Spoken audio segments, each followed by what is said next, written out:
Marijuana use among the young adult population in America. My name is Taylor Simmons, and I'm going to be showing you this presentation. Overview. The main focus on this presentation is to bring awareness to those who are unaware of the effects of marijuana and the increased popularity among young adults.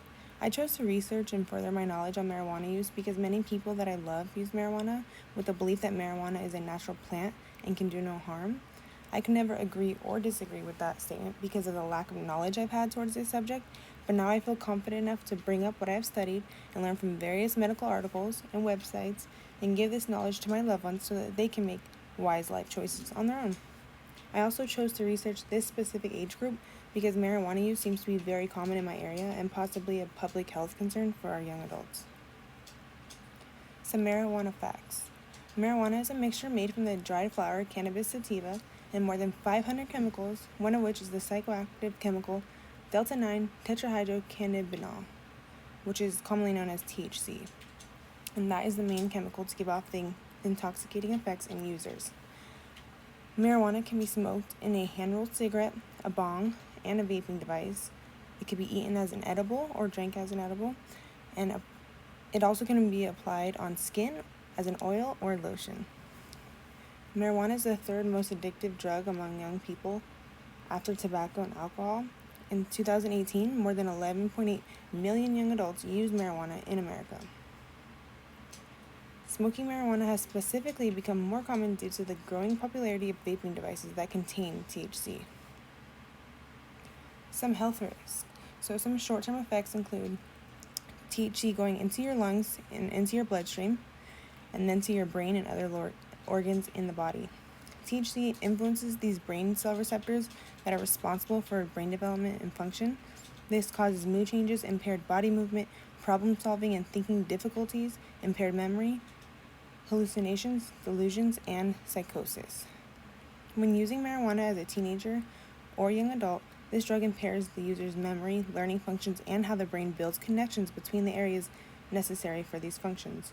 Some research has shown that those who lost mental abilities during their teenage years were not able to regain them as adults, even after quitting.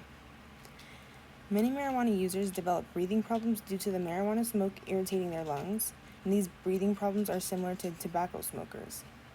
Marijuana can also lead to serious mental illnesses such as depression, anxiety, suicide, paranoia, hallucinations, and worsening schizophrenia if you have it. This drug can be addictive. Between 9 to 30% of marijuana users develop an addiction to this drug.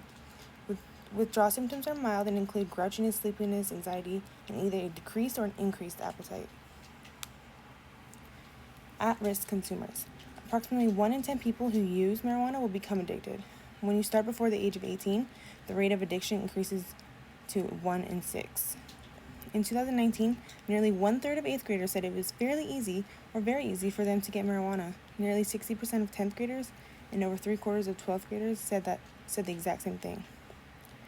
Marijuana use has become a public health concern due to the fact that the popularity has increased among our youth. In fact, legalizing marijuana has played a role in sending mixed messages to young people that marijuana is safe because it's medicine. Research also shows that students who smoke marijuana are more likely to get poor grades and drop out of high school compared to non-using peers. So for prevention, as previously mentioned, using marijuana at a young age harms users mentally and physically compared to smoking it as an adult. For this reason, it's important to prevent children and young adults from trying marijuana in order to preserve their developing brain. We can prevent marijuana use by many ways. One way is by school presentations and assemblies. Teaching the subject during health class is already provided, but if our school system could provide assemblies, videos, and other hands-on but interesting topics, such as when they do that car crash thing in high school, then it could definitely decrease the popularity of this drug. Teaching the youth how to cope with stress in a healthy way could also help. Many teenagers and young adults who use marijuana often use it to relieve stress. If they were taught how to relieve stress in other ways that are fun to him and healthy, then they would less likely turn to drugs. Also talking to young adults at home, learning about how bad these drugs can be should be taught both at school and home, and children often listen to adults who they respect, whether it's their parents, whether it's their uncles, an older sibling. And the last way to prevent it that I could think of was ensuring marijuana dispensaries are not located near schools and neighborhood. This will prevent young adults from easy access to this drug.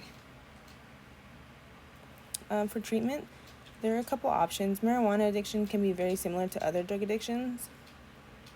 Although long-term side effects are less severe, there are a few treatments people may use if their addiction worsens, such as cognitive behavioral therapy, which is a psychotherapy that teaches people strategies to identify and correct problematic behaviors in order to allow self-control, to stop drug use, and to address a range of other problems that often co-occur with them. Number 2, contingency management. It's a therapeutic management that involves monitoring the target behavior and offering positive rewards when the target behavior does or doesn't occur. And then there's motivational enhancement therapy, which is an intervention that produces rapid, internally motivated change. Pillars Recovery is an addiction treatment center that offers these services. They have 3 locations near us: Laguna Beach, Newport Beach, and Huntington Beach. Prices aren't listed on the website, but phone calls are definitely encouraged for inquiries. And I attached the website as well. There are currently no medication to treat marijuana addiction directly, but there are a few medicines to help with the withdrawal symptoms, such as sleeping medication, because you often can't sleep, and anxiety medication, because that usually develops after heavy use of marijuana. So my conclusion, marijuana may have no severe side effects compared to other drugs, but it's still a drug that negatively impacts adolescents' brain development, so it's best to prevent marijuana use as much as possible. For adults, their brain usually stops developing around 25, so the effects are far less significant. That age group is not as much as a public health concern compared to our young adults. And lastly, medical marijuana, in my opinion, based on side effects and health risks, is still a better alternative for doctors to prescribe compared to opioids, but that's a whole other topic. I just want to let you know that I'm not against marijuana completely, especially medically, but for our kids, they don't need it because it affects their brain. Thank you guys for listening.